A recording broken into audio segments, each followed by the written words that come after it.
Hello,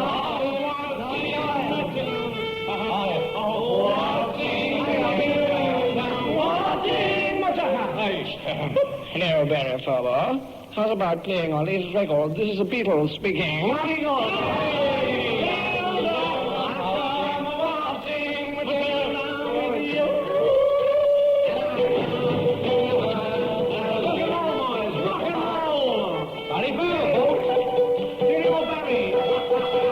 Fellas, how much have you heard about Australia? A lot, sir. It's warm and sunny, and they keep all the convicts out there. Botany Bay. Wonderful place, anyway. Have you got a message for the teenagers of Australia? Yeah, we'll see you when we get there, we hope. And, you know, thanks for buying all our records. And we're looking forward to the trip. Thank you. Did you hear any Chinese singing? No. To Waltzing Matilda, here are the Beatles. Waltzing Matilda, waltzing Matilda, waltzing Matilda with me. Don't ask me what a jumbuck is, I don't know. Oh, we know what a Frank Highfield is, though, don't we? Ah, and Rolf Harris. Cobber. The kangaroo dance. Cobber. In 24 hours overnight, you've come from summer to winter. How do you think that's going to affect your health? I don't think it'll affect it at all. We're always just naturally unhealthy, so it doesn't matter. And you're going to wear these Hong Kong suits that you've had made? George and I haven't had any made. Haven't you? No, we're saving up. We read about it in the papers. Oh, we never really believe what they write in the papers. Paul's had one, that's all. Yeah, he's had two. Our road managers have had one or two. Now, what are you going to do whilst you're in Australia? Play tiny kangaroo dance. Are you going to be able to get out, or are you going to have to be locked in your rooms all the time? Well, we don't really know until we get to wherever we're going. We don't expect to get out anyway. If we do, it's lucky, you know. If we do, it's our lucky. It's our lucky. That's same me. You can't go on living in a prison like this all your life. Well, it won't last all our lives, will it?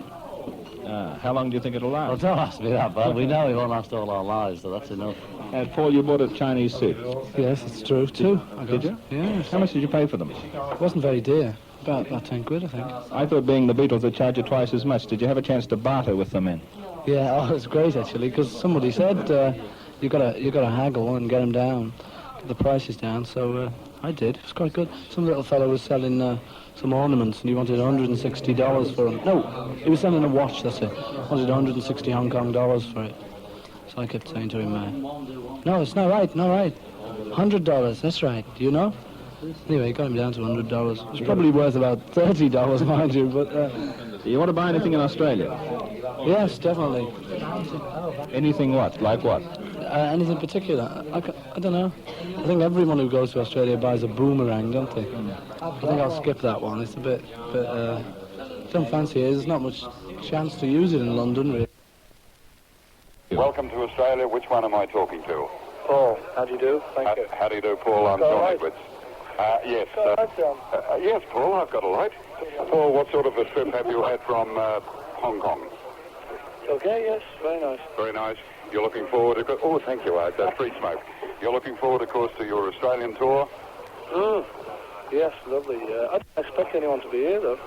Not at this hour of the morning. 2 o'clock in the morning. 2 o'clock in the morning. What time is it? Yes, 2 o'clock. Well, it's certainly been a wonderful reception for you, Paul, and I gather you're looking forward to this Australian tour just the same as all the other ones. Yeah, no. Good. True. Now, who have we got next? There he is. This is John Lennon. John Lennon, the leader of the Beatles. I'm John Edwards. Hello, John. Good name, that, John. That's a wonderful name. And when you've completed your tour of Australia, where are you going to then? We go back to England for the premiere of our film, and then I think we hang about a bit, I've forgotten. And then we go to America and then do a tour of Britain. I suppose your itinerary nowadays is so full that you've got to check up with all your managers to find out exactly where you're going and how. Yeah, well, we only have one manager. The rest are sort of road managers and things. Beatles are just pulling up in front of us now. We're about 5 feet from them. The DC-8 car leading is just passing us now. There are the Beatles. The boys right in front of us. That's about Hello, Paul. Hello, Paul. Hello, Paul. Hello, John. There's Paul screaming out, I'm savage, as he went past. What did you think of your wet welcome today? Very good. I thought it was very nice coming out in all that rain. Yeah, it was great. Did you enjoy the rain? Oh, yeah, well, funny standing there in your new coat. Seeing as they got soaked, though, you know. We didn't mind, did We'd like to play a tribute for you, coming on the open cut in that truck round, because the kids have been waiting all night and they appreciate it. Well, they deserved it, didn't they, waiting all night? I hope you're wearing drip-dry clothes, were you? No, we thought it was going to be sunny. George, And our case yeah? hasn't gone Who in. selected the name the Beatles, and how did you derive this particular name with Well, the I think BEA instead of John Beatley? got the name Beatles In a ages ago, you know, when we needed a name and everybody was thinking of a name and he thought of Beatles. Why the BEA instead of the BE? Well, actually, you know. Well, you know, if they left it with BEE, it was hard enough getting people to understand why it was BEA, never mind. Paul, what do you expect to find here in Australia? Australians. Do you have any acknowledged leader of the group? No, not really. We heard you stood on the balcony outside, is that right? We heard you stood on your head on the balcony outside. We don't have here some room. You didn't sound here. How did the tickets go in Hong Kong? Did you get full houses there? I think so. Yeah. No, there was a few 5-quid seats. You 5 quid less. Yeah, they were a bit hot, weren't they? I would heard it. I would not see me in for 5 quid. No, I wouldn't. I would not see anybody. For 2 bob. John, has the Mersey fleet changed since you've been playing it? Oh, we still keep on saying there's no such thing as Mersey. There's something the press made up, you know. Well, We call it you rock play and the same roll. way now as you did... It's just rock and roll, just so happens we write most of it. Has Buddy Holly influenced your music at all, Joe? He did in the early days, obviously, you know. But, no, well, not obviously, but he, you know, he's one of the greats and that. So So we did like James him. Thurber, though, didn't he? Oh, yeah, but he doesn't sing so well. Have you been practicing up your Australian accents? No, Colin, not at all. We can't get it, you know. All I you'll be writing any songs with Australian themes? No, we never write themes about anything, you know. Just write the same rubbish all the time.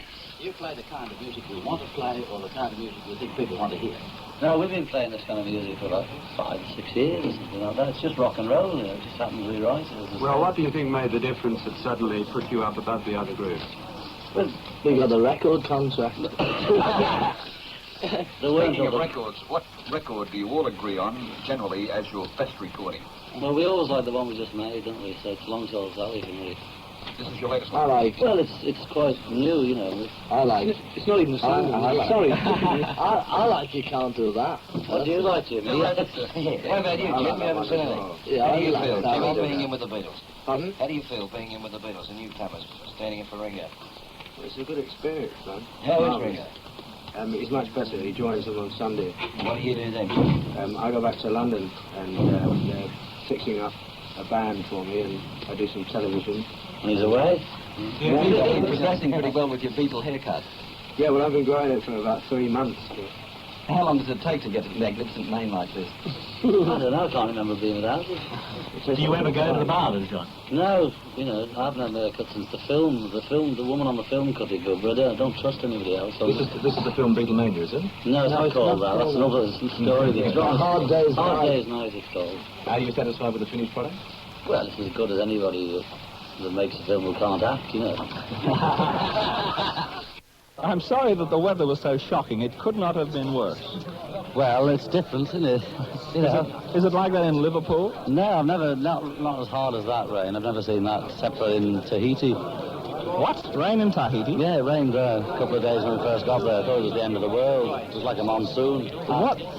How did you feel about getting wet through like that? I mean, that was a great thing to do for your fans. We were having hysterics, laughing. It was so funny coming to Australia and getting on a big van, all soaking wet, you know. And at least the kids got wet for hours, you know. So we only got wet for about a quarter of an hour, which is not much compared to that, is it? What upset me, John, was the fact you're wearing those new coachman coats or batwing coats for the first time. They must be ruined. They're not, actually. We got them pressed as soon as we got in. They're all right. The Hong Kong tailoring is all right, then? Well, he was an Indian, actually.